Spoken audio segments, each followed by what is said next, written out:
Hello again, episode 3. Ooh, look at us in unison. And we're stepping it up a notch. We, wine time. Yeah, ready? Hopefully you could hear that. We're drinking.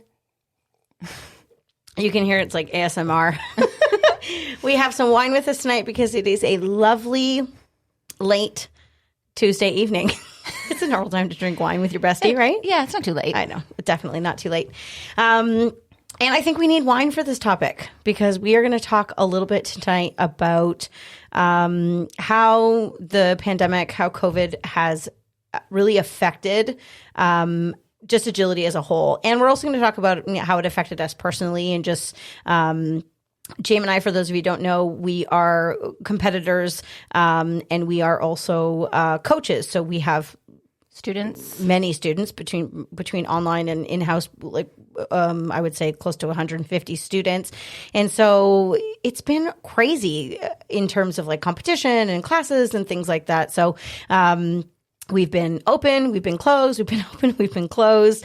Since being able to open in terms of our classes, we've had to change so much in terms of how many people in the building and wearing masks and sanitizing every 2 seconds. And I would say we're doing pretty good at it. We're pretty like good experts now. Yep. It's been a year, right? The new way of life. Yeah, absolutely. But one thing that comes up a lot with us and our sort of core group of friends that hang out and train together is just like how it's been difficult to maintain motivation. And this is actually something that I've been asked about from like students and stuff that maybe, especially over winter too, you can't really go outside as easily. It's harder in the winter because you don't have your own equipment in your backyard. So you have to try to do other things to keep your dogs fit and also to keep their minds sound. Yeah, that's a good point, actually, because it's not just physical, it is also mental. And especially if you have a dog that's used to working all of the time and then all of a sudden you're like, hey, here's a super long vacation, that can be a little bit challenging. The other thing that affected me anyways, and maybe you as well, is when there isn't really anything that you're working towards? Yes, when you're working towards. Both of us really love training. So, if you said, Kayl, you can never, ever compete again, I'd be like, that would be extremely sad. But like, I love training my dog. And I know you do too. Yeah, absolutely. We're the trainators for sure. But I also really like training my dog to prep for something. So if I have like a big competition. Well, it motivates you. Yeah. Like I like studying the judges and like preparing. And that's sort of an excitement thing without sort of that long-term goal of, okay, hey, I'm preparing for this. It was difficult to kind of maintain some things. So what we're going to talk about today is just a little bit about how to stay motivated during this time and what to do to maintain, your skills and your mental state throughout this time. And then also to talk about like other things that you can do throughout this time, because guess what? Agility is not the be all end all. Is that the right saying? I think you got it. Yes. Yeah. Cheers. Cheers. I'm terrible at saying this, guys. Like really terrible. Horrible. Anyways, so back in 2020, so right before COVID hit, we had some pretty big plans for 2020. Your plans were what?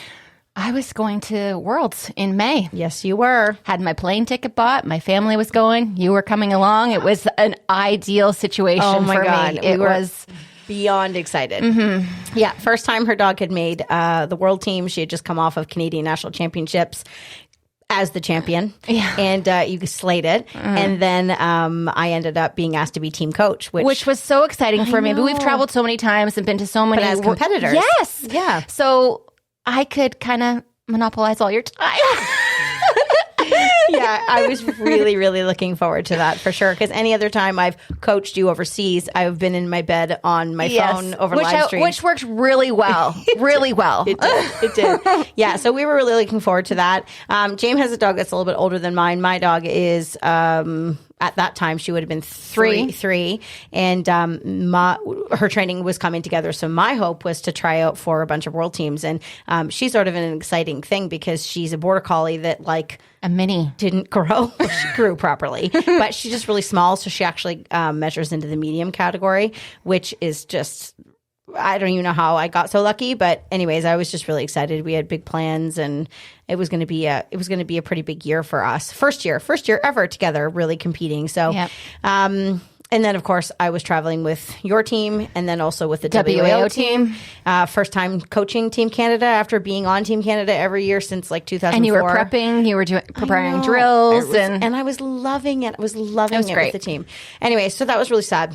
And then, of course, on top of that, with with our weekly classes, it just everything just got turned upside down. And then COVID just it keeps dragging on and on and on. It's never ending. So you thought that it would be done by June, and maybe Worlds would get postponed for a few months. I totally thought we were going still. Me too. I just thought it was just being postponed. Then when they announced that it wasn't happening, that's I think when COVID really hit me, and I had a moment, a teary moment. Yeah, rightly so. Rightly so. And I needed a little bit of a pep talk to kind of get me back into the game. Yeah, absolutely. Yeah, it's difficult. And I think I can speak for everybody to say that I think a lot of us just thought it was going to be like, I was pretty naive. I thought it was going to be like just a couple weeks. Okay, no problem. Like, let's have a bunch of paint nights, on Zoom, and let's do, it was okay initially because I was like, oh, okay. And we're in our little isolated bubble. We don't really live in a super populated area. So, and then reality. It just continued. Yeah. So original goals for 2020 and maybe even 2021 could not be happening. So, but it could also be like you said, getting your young dog out trialing. You're looking forward to that. You're trying to get the dog ready to go and prepare for competition. And lots of people don't know how their dog is in a competition. No. And by the time they compete, the dog's going to be 3 or 4 years old. Yeah, absolutely. Like my dog really has only been in a handful of competitions in her life. And I don't really know how she will be. And lots of dogs have a different mindset when they're competing. So it's great to kind of test the waters a few times before, going into a tryout or, a bigger competition. Yeah, absolutely. Did you go to any competitions during this year with the COVID changes? Not one. Yeah, I went to one, and the people who ran it did an amazing job. I felt very safe, but it wasn't as fun. I was there with there's a social aspect to it. I was there with someone, so we were able to go into our little area and be fine, but it's just not the same socially because you just kind of had to stay away from everybody, and part of the walkthroughs and everything's probably a little bit different and definitely strange, a little bit more stressful. Yeah, I did it once and I was like, I don't think I care this much. I think I would rather just train my dog. I haven't done it, but who knows? COVID keeps continuing, then I feel like I'm missing out on competing. Yeah. So yeah, it's been long enough. One of the things that I really, I hesitate to say this, one of the things I really enjoyed about the first part of the change where the classes weren't going, we were kind of on pause. For a while there, we had shut down completely. And so we were just giving our staff access to the hall, and everything was really controlled. But there was a few of us that were still really gung ho. And so we were setting up courses and leaving it for other people. It was the course fairies would show up. We would walk into the arena and this big, shout out to Chris Kroll, big course would be set up. And we were still training tons of drills. And it was really fun. And then I think it sort of fizzled out a little bit after that. And it was really hard to keep the motivation. And I get asked a lot, actually, how are you still training? Or how do you find the time to or the motivation to or the focus? Yeah, go and train your dog. And I think it really just depends on how much you like to train or whether you have a dog. I know for you, you have a seasoned dog and then you have a really young dog. So, when you have a young dog, and Jamie's young dog is 7 months. And so, she got him. He's kept me motivated to train. Absolutely. So that's been really great. And my dog's 3 or 4. And I would say this year has been a huge developmental jump for me because she was okay last year, but she's so much better a year later of just your teamwork is so much better. Yeah, because there's been drills and skills and strengthening and no pressure, just focused on advancing skills, which is great. But we're completely spoiled rotten in the fact that we have a giant indoor all year round facility that's heated absolutely in perfection.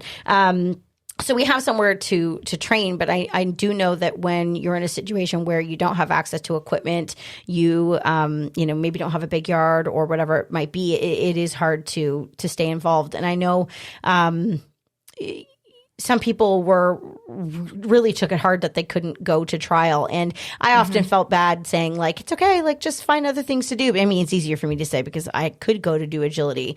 But even though we had the option to go into agility when we wanted, I do think that we took a good hard look at like the big picture, and we did take a while there over the summer where we stepped back from agility a bit, didn't we? Yeah. And I think it was good for us and good for the dogs. And I felt a little bit more relaxed. Yeah.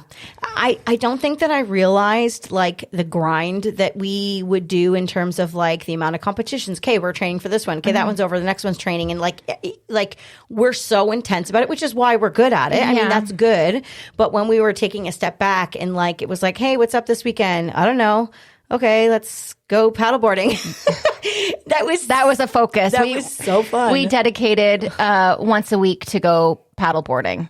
Sometimes we brought snacks. And sometimes we brought many dogs.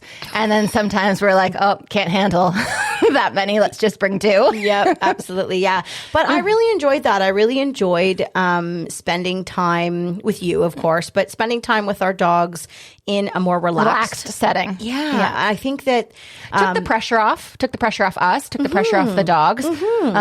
It was great exercise for them. Yeah. And sometimes the paddleboarding was a bit of a learning curve for everyone. Funky had to go on a leash. My 13-year-old border staffy who loves water, so that was fun for us. But yeah, no, I really enjoyed that. I really enjoyed doing something different, the hiking, and taking a step back from agility and really just kind of appreciating the free time and like the less stress. But I also feel like it's made me appreciate agility a little bit more too. Yeah, that's a good point. Because my focus wasn't all about agility. So when I had the opportunities to train, because I wasn't training every day, because I wasn't teaching regularly, I felt like I made good use of my time when I was training. Yeah, that's a really good point. I don't think I thought of it that way. I think that I'm such like an all or nothing person. I'm either like hardcore this or like hardcore that. So you're smiling. No, you're not you. But I think it was like really good for me to like hit the pause button and be like, hey, guess what? Maybe you should like stay home 3 weekends in a month, or hey, 4 weekends in a month. Like But you jumped into online training a little bit more. Oh yeah. And I think that was a blessing in disguise for me, because you were talking about it for a while. Years. Yeah, for a long time. Yeah. And this kind of, made you have to do it. Yeah, absolutely. And it's been great. Yeah, I actually realized that I love it a lot more than I thought. I'm such a people person. Like I like being like with somebody and like feeding off their energy and giving them energy, and like that's like kind of my vibe. But online you still can do that. And I didn't know that you could still do that until I started doing it. Zoom privates are incredible. Oh my God, yeah. I'm shocked at how well they can be done. I'm so glad you're into it, because when I did the first couple, I was like, James, these are amazing. I was like, I don't know. Yeah. But, a little bit, you have a pen and a paper and you can draw a little stick people. I know. It's amazing. Yeah, I think the online's been really good. I also think for me, because I have been maintaining an online coaching, whatever it's called, program for the last year or so. It's well over a year now. It also kept me accountable a little bit, because I had to tape lessons every single week. And also too, this is like a side note, not to do with COVID, but one thing that I think is good to like apply more pressure to yourself is to do some taping. Because even though I wasn't competing, there was times, and you got suckered into helping me tape a lot, so you know this, but there's times where you're like, okay, I have like 6 drills that I have to tape, and I can't do each one of them 10 times because my dog won't be able to do that. So it was like, okay. A little bit of pressure. A lot of pressure sometimes. A lot of pressure sometimes, because you can't just do it forever. And so that was actually kind of fun in a way to like, okay. I remember like walking out and like taking my like competition breath and being like, okay, like get your shit together. Like, we got to do this. So that was like really fun, a really fun part of it for me to sort of stay motivated in a way.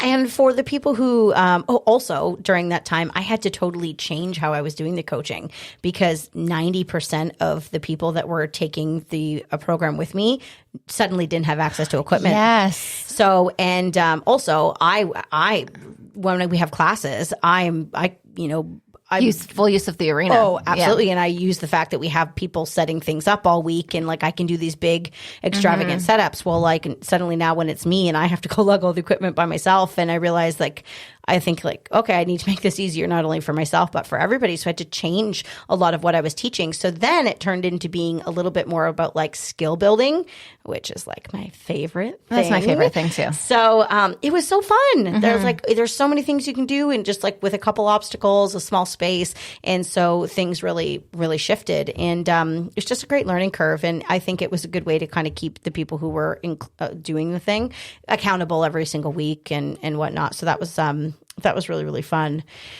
One thing that I think would be interesting to talk about is, eventually COVID will be over. I'm air quoting. Quoting. Or a new way of agility life. Yeah. I know. I think other countries are there more so than Canada. Yeah, I do see on Facebook and Instagram and stuff, a lot of people are sort of look like they're a little bit more back to normal, but our province is a bit of a shit show right now. We're not there yet. No.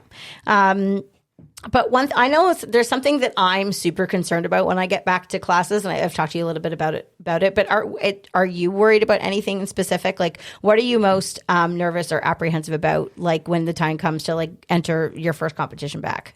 My mental game. Yeah, same as me. Yeah. Yeah. You get kind of in a groove when you're competing. Yep. You know how to deal with those nerves or the butterflies and how to prep your dog properly. My dog's pretty high. She hasn't seen, that in a while. And I'm sure we're in for maybe a little bit of a disaster the first time. Yeah. I for both of us. That's definitely something to be aware of. I think for me, I don't know if nerves are really a huge thing for me, but I think for me it's the focus because I find that I can get mentally tired.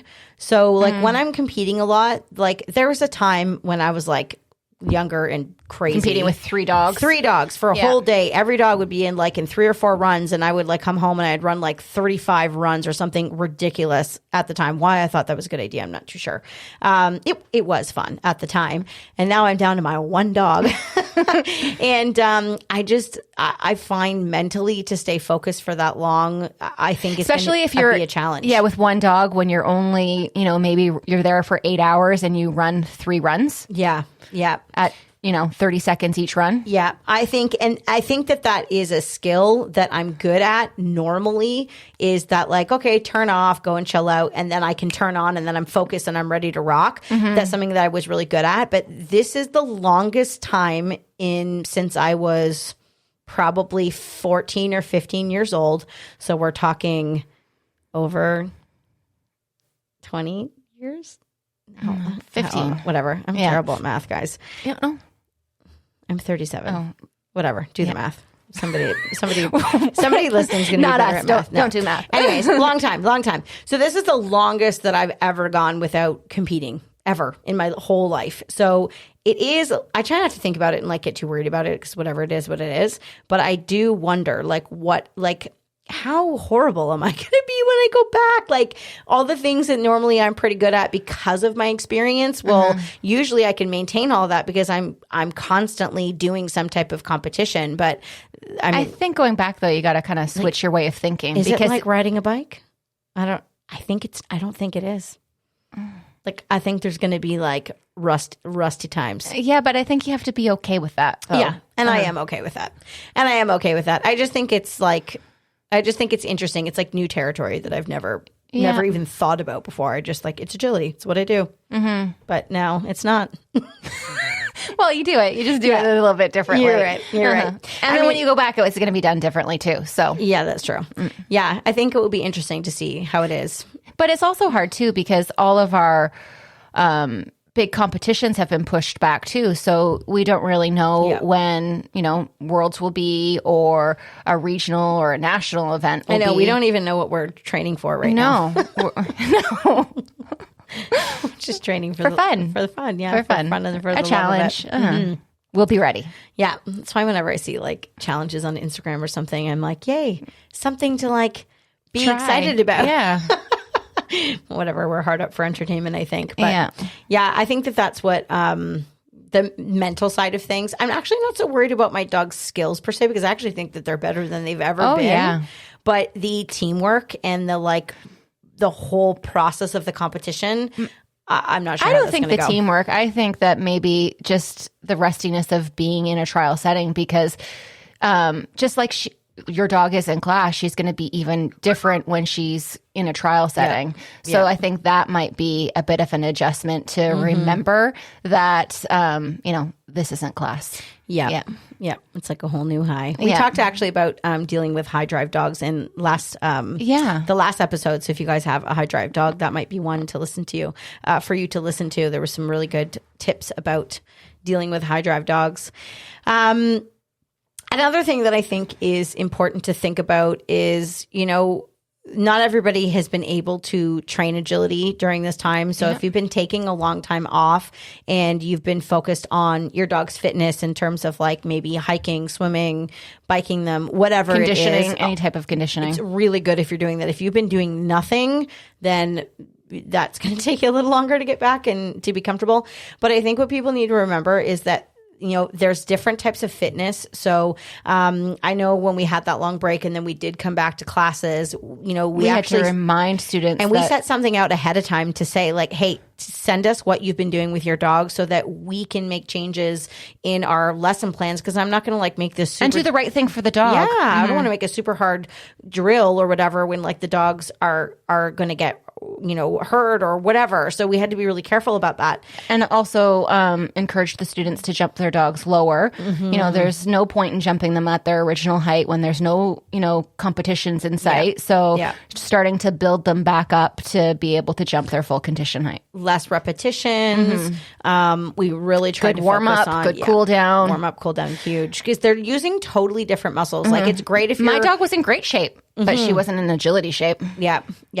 And that's what I was just about to say. Agility shape is different than like jogging shape, than swimming shape. All of it is good. Yes. Hiking, all of that stuff is amazing. In fact, if you have an agility dog, doing, a couple multiple things, hikes a week or whatever is a great way to balance your dog's body out in terms of their fitness. In fact, I think that would be a really good podcast topic to do, because it's something that Jam and I are both very passionate about in terms of like fitness and, things that we do throughout the week that's not agility to maintain our dog's body and things like that.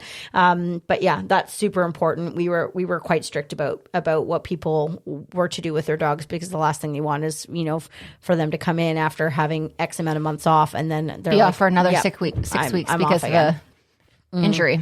I keep hitting the table. Sorry. I don't mean to be doing that. Okay. Well, as we wrap up, I think I often try to think about like, and we kind of said this at the beginning, but having some type of goal, whether it's maybe it has nothing to do with competition. Like maybe it's like, okay, I want my dog to have better weave exits and entrances during this time. Or I know like everybody's on a big, like, let's teach my dog running dog walk bandwagon right now. That's going to be another podcast topic.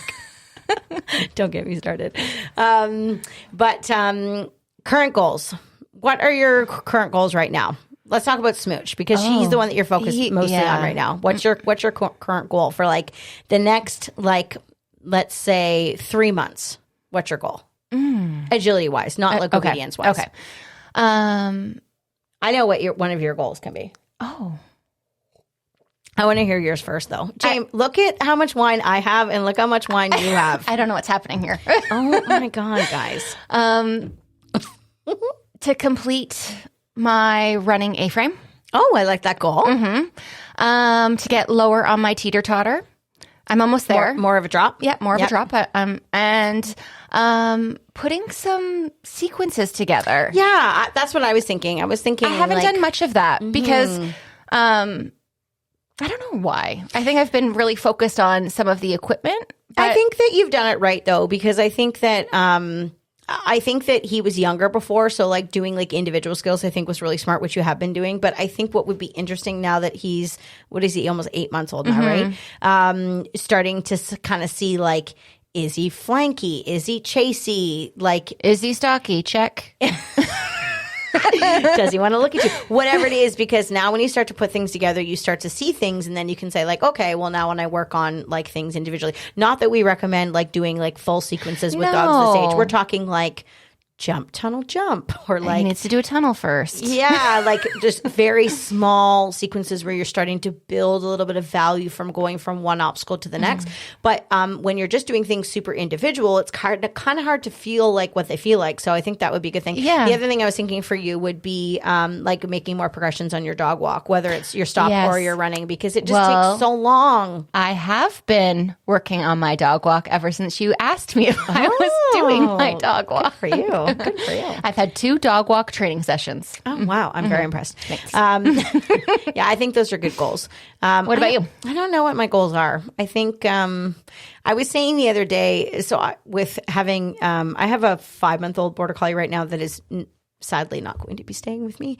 I'm training her for my brother, and she's just so much work. But I love the puppy stuff. In fact, in the next episode, we're talking about puppies. In case you're interested. But anyways, one thing that I was saying the other day is like when I'm out with the puppy and like doing training stuff, and I'm not doing a ton of agility with her because she's not going to be really doing agility, but just the effort that you have to put in to puppies is like, you're like, oh my God, this is a bit exhausting sometimes. And then I take B out and like, she's just so trained. She's just like, I get her, she gets me, like that, like teamwork. It's there. It's there, and it wasn't there like even a year ago, like as well as it is now. So I'm really enjoying that. And I think for the first time just in the last couple of months, I am like, before I was like, you know what? I'm okay with not doing competitions. Like I'm really just enjoying my dog. I'm really just enjoying training her. And truthfully, that's how I felt. But I think now, I think I'm getting to the point where it's been long enough and like getting the itch. I want to do something with her now. Like I feel so ready that like I don't know, it's just I am more disappointed about not being able to compete than I ever have before.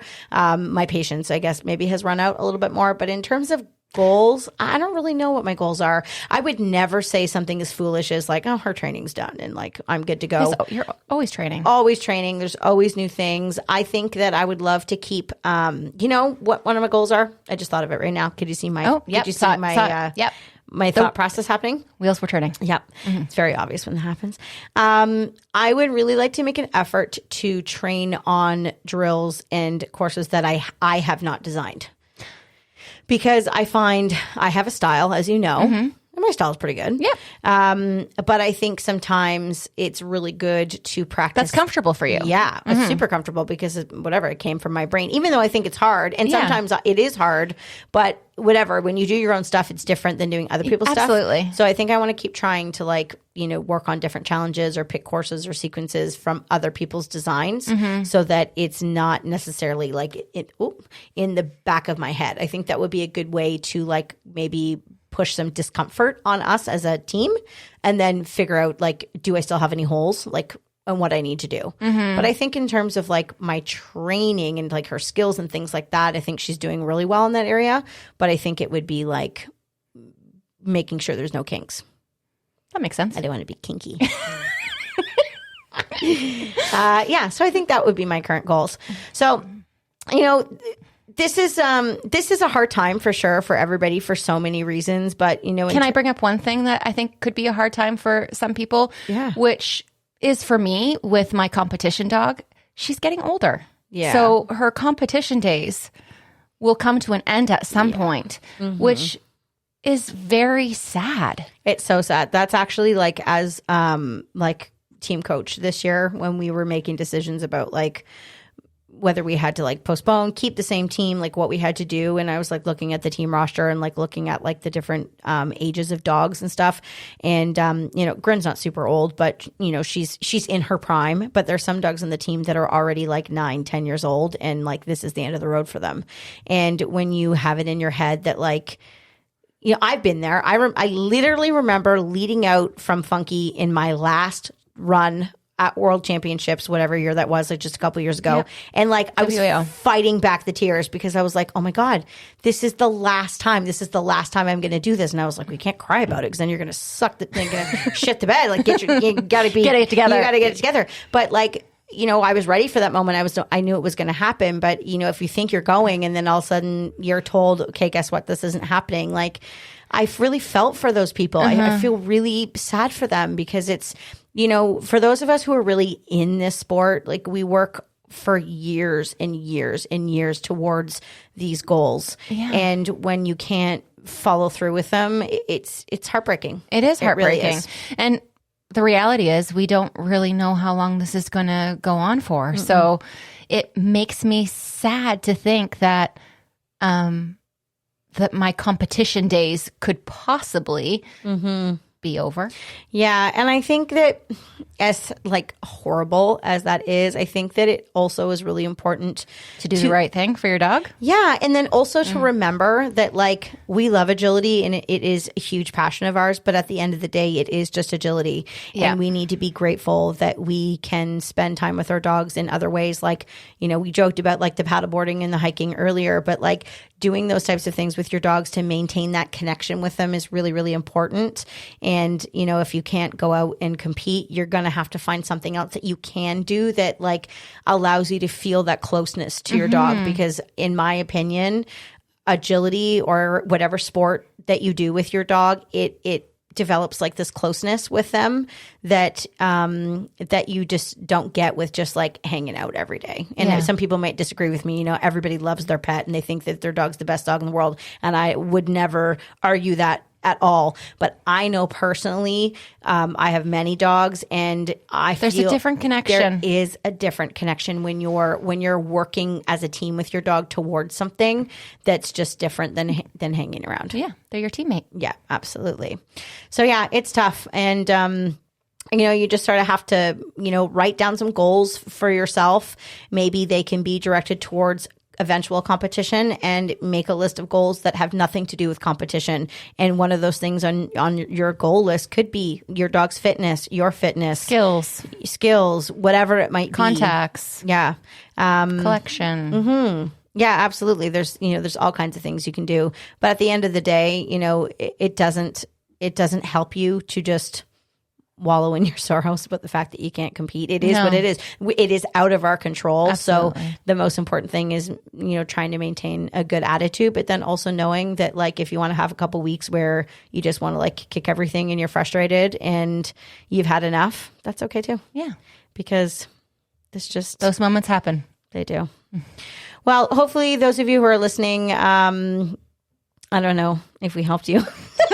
I don't know if we helped you at all with that or not, but I just think it's sometimes good to talk about it. Yeah. We're all in the situation together. Yeah, you're not alone. And the message that I wanted to get across is that it is okay to not, to lose your motivation. Like if you want to take a little time off, just take some time off. Like who cares? Just do what you need to do for you and your dog. And then when the time comes to like get back into it, should you wish to do that? I know tons of people that aren't even doing agility anymore and they are living life and doing their thing. That's awesome. But when the time comes, you're just going to ease back into it and don't put too much pressure on yourself. Yeah. Just, enjoy it. Yes. Do agility. I always used to hate when people say, I just do agility for fun.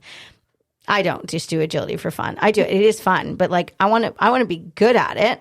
But at the end of the day, if I'm not enjoying myself when I'm doing it and it's like, whatever, it's frustrating because I haven't practiced or I haven't competed for a year. And then I go into the trial and it's like horrible. Just like you said, like you need to be easy on yourself. Yeah. And just like be okay. Be grateful that you are there in the first place. Absolutely. As cheesy as that sounds. Everybody likes some cheese. Cheers. Today's episode is brought to you by Red Wine. Hopefully we'll get a sponsor one day. I'm just kidding. Thanks so much for listening. We are hoping to continue this podcast journey. And if you're listening and this is our new COVID adventure. Yes, it is. And we're loving it. It's way more fun than we ever imagined. But, if you're listening and you're, following on Instagram or Facebook or whatever, and there are, different topics that you would be interested in hearing about, let us know. We have quite a long list of things that we would like to speak about, but, we like to talk, as you can see, and, we would be open to hear your suggestions. So we thank you guys for tuning in, and we'll catch you in the next one. Thanks for listening to our McCann Dogs Agility Podcast. If you'd like to learn more about us, check out the links in the show notes below. On that note, happy training.